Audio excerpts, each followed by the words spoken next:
Денес по повод Светската недела на борба против глаукомот се изврши бесплатно мерење на очен притисок на две различни локации од градот на два пункти во период од 9 до 13 часот. Првиот пункт беше во холот на здравствен дом доктор Панче Караѓозов, а вториот пункт во кабинетот по оптометрија кој се наоѓа во зградата на текстилното училиште. Според Татјана Џонова, за разлика од минатата година, оваа година интересот бил поголем од очекуваното.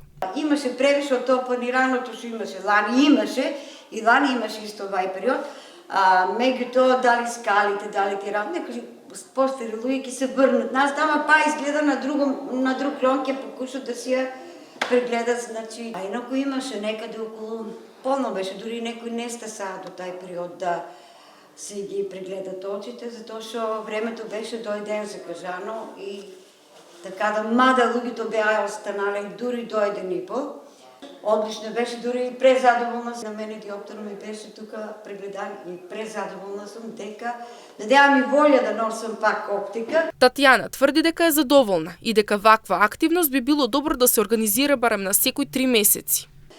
Луѓето беа стварно расположени, значи до ситница, до лево, десно, значи генерацијски гледано, да речеме од тинејџерска возраст до возраст над 70 години, дури и неколку инвалиди беа пензионери дојдени. Немам збор.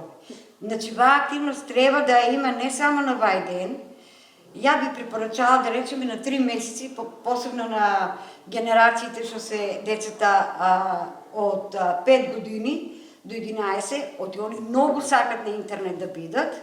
Значи, тоа да им се докаже на целата институција, на цела популација, таа популација да се докаже дека децата треба веќе да се обрнат малку и на природните активности. Џонова оваа активност најмногу ја препорачува на деца кои се во период на развој, а истовремено се изложени на малите екрани.